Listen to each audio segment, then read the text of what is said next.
ఓం శ్రీగురుభ్యో నమః. హరి ఓం. జ్ఞానాన్వా గణపతిం హవామహే కవిం కవీనాముపమస్త్రవస్తం జ్యేష్ఠరాజం బ్రహ్మణాం బ్రహ్మణస్పదానశృణ్వన్నోతిసేదసాదనం ప్రణో దేవీ సరస్వతి వాజేభిర్వాజినీవతి ధీనామ విద్యవతు శ్రీమహాసరస్వత్యై నమః. శ్రీగురుభ్యో నమః. హరి ఓం. గురవే సర్వలోకానాం భజతే భవరోగిణాం నటేతర్విద్యానాం దక్షిణామూర్తయే నమః. జ్ఞానానందమయం దేవనిర్మలస్ఫటికాకృతిమాధారం సర్వవిద్యానాం హయగ్రీవాస్మహే. అస్మద్గురుపాదికేభ్యో నమః. దక్షిణామూర్తయే నమః. హయగ్రీవాయ నమః. సరస్వత్యై నమః. శారదాంబాయై నమః. కనకదుర్గాయై నమః. లక్ష్మీ నృసింహస్వామినే నమః. గురుపాదికేభ్యో నమో నమః. మనం ఈ సంవత్సరంలో ఇప్పుడు శ్రావణ మాసము ఆగస్టు అంటే 8వ నెల మనకి 15వ తారీఖు నుండి సెప్టెంబర్ వరకు 15వ తారీఖు వరకు కూడా ఈ మాసంలో ఈ 12 రాశి వారికి ఎలా ఉండబోతుందో మనం వివరంగా తెలుసుకుందాం. మొట్టమొదటిగా మేషరాశి గురించి తెలుసుకుందాం. మేషరాశిలో మనం కనుక ఈ మాసంలో పుట్టిన వారికి లేదా ఈ మాసంలో నక్షత్ర ప్రకారంగా ఈ మాసం ఉన్నవారికి అంటే మనం మేషరాశి అందరికీ మేషరాశి ఉన్న వాళ్ళందరికీ కూడా ఇది వర్తిస్తుంది. దీన్ని మనం చెప్పేదాన్ని గోచార ఫలం అంటుంటాం కనుక గోచార ప్రభావం అనేది ప్రభావం 100లో ఒక 10% ఉంటుంది. కామన్గా జాతక ప్రభావము 90% ఉంటుంది. కానీ రెండింటిని మనం చూసుకుంటూ ముందుకు వెళ్తుండాలి. ఎందుకంటే జాతక ప్రభావాన్ని చూసుకుంటూ ఉండాలి. జాతకంలో జరిగే ప్రమాదాలు, దాని ప్రభావాలు, దాని మంచి చెడు అన్నింటినీ వాడిని అనుసరిస్తూ ఈ గోచారాన్ని కూడా ఫాలో అవ్వాలి. కానీ గోచారంలో ప్రభావం చాలా తక్కువ % ఉంటుంది. కొంతమందికి జాతకం లేని వాళ్ళని దీన్నే ప్రధానంగా తీసుకోవాలి. కానీ మొట్టమొదటిగా మనం మేషరాశి గురించి తెలుసుకుందాం.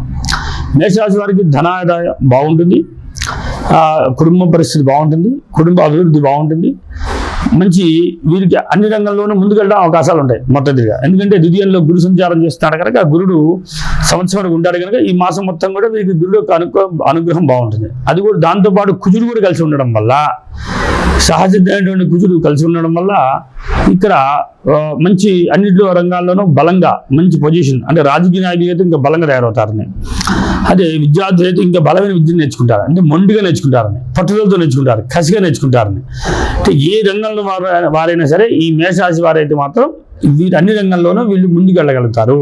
అందువల్ల అంటే గురుడు ధనస్థానంలో ఉండడము, అది కుజుడితో కలిసి ఉండడము రెండు చాలా మంచి విశేషాలు అన్నమాట. అక్కడ ఈ స్థానం బలం చాలా ప్రభావితమైందని. అంటే వీళ్ళు ఏ విద్య అయినా సునాయాసంగా వస్తుంది, ఏ ఉద్యోగమైనా సునాయాసంగా వస్తుంది, ఏ వృత్తి అయినా వీళ్ళు సునాయాసంగా అర్థమవుతుందని, ఏ వ్యాపారం ఈజీగా చేయగలుగుతారని, ఏ పనిలో అయినా వీళ్ళు అందుకోగలుగుతారని మనం అర్థం చేసుకోవచ్చు. మనకి ఈ మేషరాశి వారికి కుటుంబము, కుటుంబ అభివృద్ధి ఈ సంవత్సరం అంతా బాగుంది.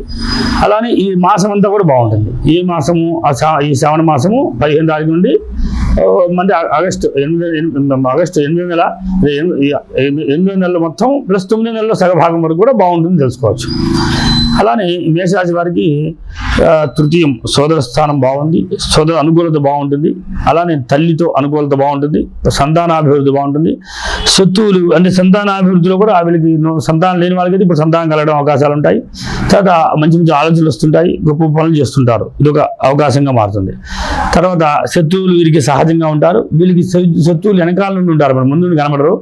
వీళ్ళని ఎప్పుడు కూడా ఇండైరెక్ట్గా వాళ్ళు ఇన్వాల్వ్ అవుతూ వీళ్ళని ఇబ్బంది పెడుతూ ఉంటారు.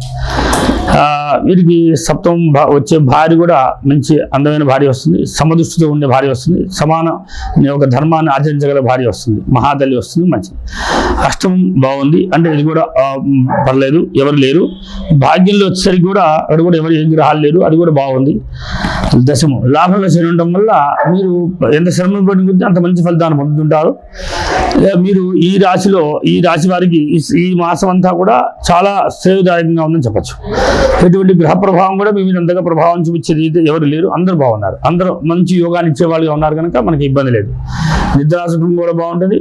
మీకు కావాల్సినవన్నీ సమృద్ధిగా కుటుంబం వాళ్ళే మీకు ఏర్పాటు చేస్తారని అర్థం చేసుకోవచ్చు.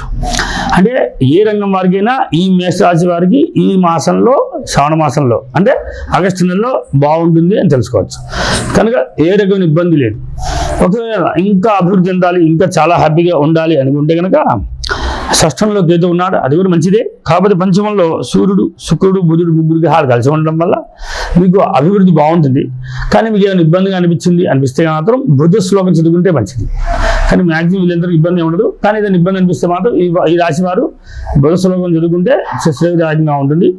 కుదిరితే ఈ మాసం మొత్తం కూడా వీరు తప్పనిసరిగా కొంచెం బుధగ్రహాన్ని ప్రదక్షిణ చేయడం, దాన ధర్మాలు చేస్తూ ఉంటే దీని ప్రభావం మీ మీద ఇబ్బంది లేకుండా సేఫ్గా ఉండగలుగుతారు. ఈ నెలంతా మీకు అనుకూల స్థితిని ఇస్తుంది అన్నమాట.